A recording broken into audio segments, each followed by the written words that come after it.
وما ينفعش يبقى عندك حارس مرمى زي الشناوي بتراهن عليه. لعيبه السنغال للاسف حطت لعيبه مصر في البوكت. النهارده يا جماعه خسرنا النهارده بسبب تفاصيل صغيره وسبب امكانيات لعيبه. خسرنا النهارده عشان خاطر كذا حاجه.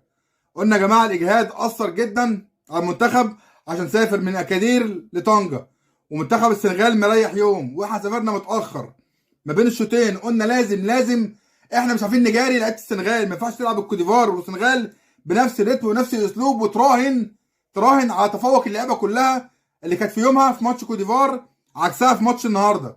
ما ينفعش تراهن على حارس مرمى بتاعك ما بيشوفش حاجه، ما بيصدش حاجه. الشناوي يا جماعه نقطه ضعف واضحه جدا في المنتخب الوطني، واحنا عاملين نجامله ونلعبه.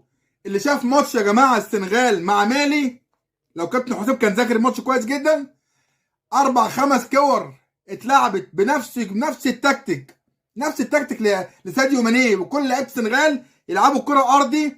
حارس مالي كان بيعمل التراي وطلعهم بنفس الريتم. افرد ايدك وتعمل التراي هتطلع الكوره، لكن الشناوي بيقعد على الارض وايديه الاتنين مقطوعين ما بيعملش حاجه.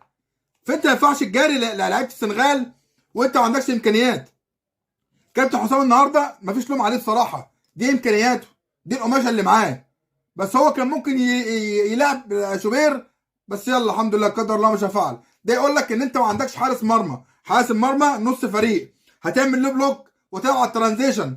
ما عندكش خلاص حارس الوصل. امام كان مجهد جدا، كان لازم زيزو ينزل مكان امام عاشور عشان يبقى حارس الوصل زي ما قلنا بين الشوطين.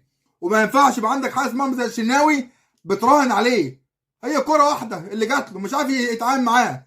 وحارس مالي اللي محدش عارف حاجة عنه 4 5 كور. عايز يا جماعة يرجع لماتش مالي والسنغال بنفس الريتم ونفس التكتيك. الكرة بتتلعب أرضي، عمل زي ما قلنا التراي وطلع 4 5 كور. لكن الشناوي غير يا جماعة. مش عايزين نيجي على لعيبة المنتخب، لا عملوا أكتر حاجة ممكن يعملوها. بس أنت ما عندكش إلا مرموش وصلاح، ما عندكش بقى الناس اللي تجاري الناس دي. للاسف يا جماعه كان نفسنا بجد نكسب السنغال اللي اصبحت غصب عني وغصب عنك عقده منتخب مصري. اقول يا جماعه هارد لك، ومنتخب راح للماتش التالت والرابع اللي محدش يتفرج عليه والماتش ملوش اي لازمه.